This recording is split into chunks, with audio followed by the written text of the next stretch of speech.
It was the end of the Civil War for General Robert E. Lee, and on this day, 10th of April 1865, he addressed the surviving courageous troops that had been under his command.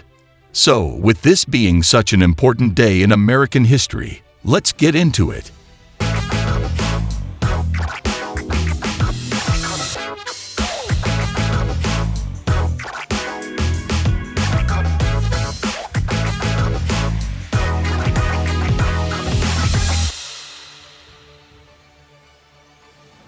Welcome along to another installment of On This Day, where we offer true stories that we hope you find interesting, informative, fun, and sometimes just simply shocking. Let's take a look at the man at the center of this momentous event.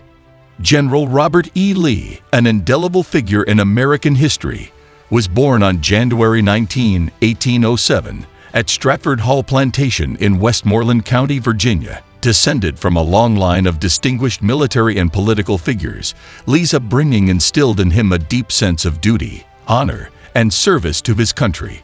From his early years, Lee exhibited academic excellence and a strong sense of discipline. He attended the United States Military Academy at West Point, graduating second in his class in 1829. Lee's military career flourished as he distinguished himself in various assignments, earning praise for his leadership and tactical acumen. In 1852, Lee married Mary Anna Randolph Custis, the great-granddaughter of Martha Washington and the step-great-granddaughter of George Washington. Their union produced 7 children and provided Lee with a supportive and loving family throughout his life.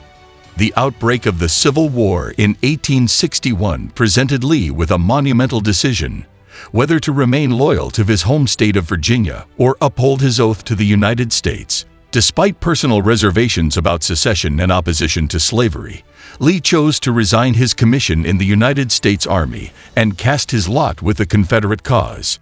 Lee's military brilliance quickly propelled him to the forefront of the Confederate Army. Assuming command of the Army of Northern Virginia in June 1862, he earned a reputation as one of the most formidable military leaders in American history.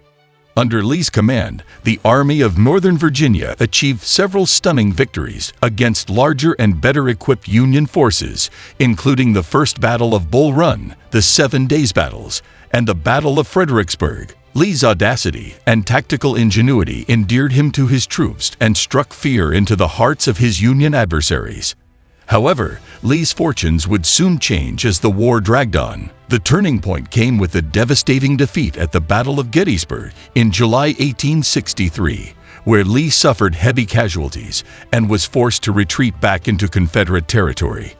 Despite subsequent victories at the Battle of Chancellorsville and the Battle of Spotsylvania Courthouse, Lee found himself increasingly isolated and besieged by the overwhelming resources of the Union Army. By 1865, it was clear that the Confederacy's hopes for victory were fading, and Lee faced the difficult decision of whether to continue the fight or seek terms for surrender.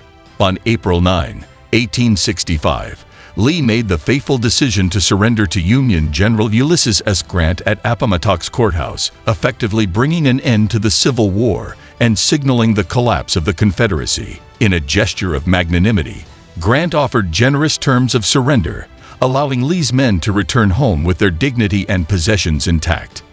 Then, on this day, 10th of April, Lee had the unenviable task of addressing his troops. Here are the heartfelt words from General Lee's farewell address. Headquarters, Army of Northern Virginia, 10th April 1865. General Order No. 9.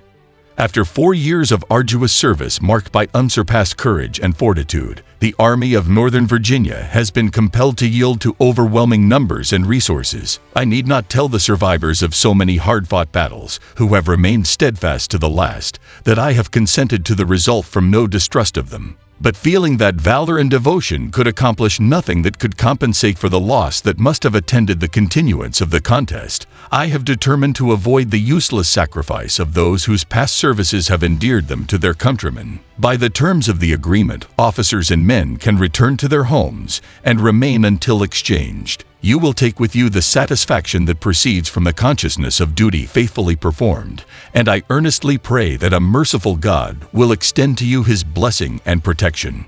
With an unceasing admiration of your constancy and devotion to your country, and a grateful remembrance of your kind and generous consideration for myself, I bid you an affectionate farewell."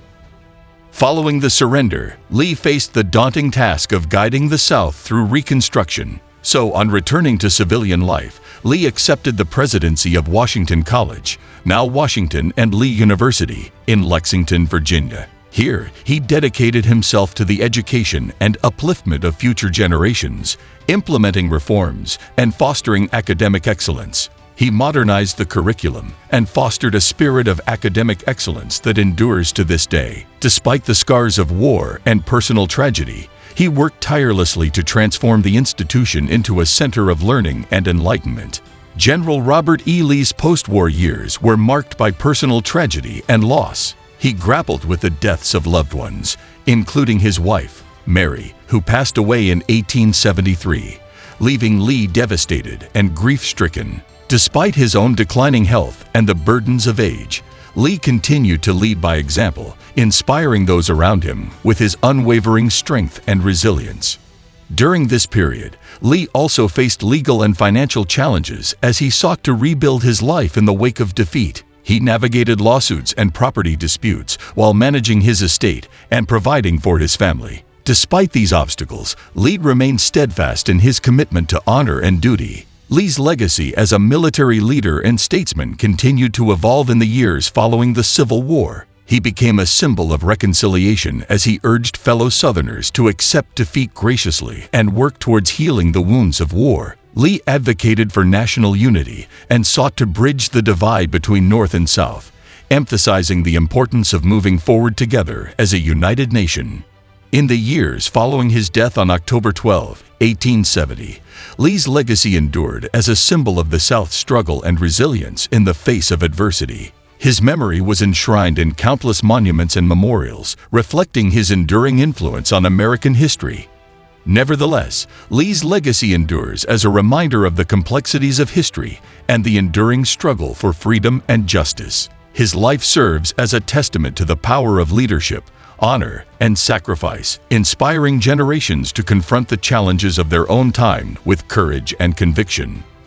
Thank you for joining us on this day. We always appreciate a like or share to help the channel grow. And if you would like to see more stories that cover a wide range of topics, such as pop culture, movies, sport, biographies, births, deaths, or even tragic events, then please feel free to subscribe for more of the same, as we upload new content 3 times a week. We're always interested to know what your favorite kind of topic is, so if you would like more shocking, funny, or biographic material, please let us know in the comments, and we'll even give you a mention in the video we make for your entertainment. Once again, thanks for watching What Happened on This Day, and we will see you in the next one. Until then, take care.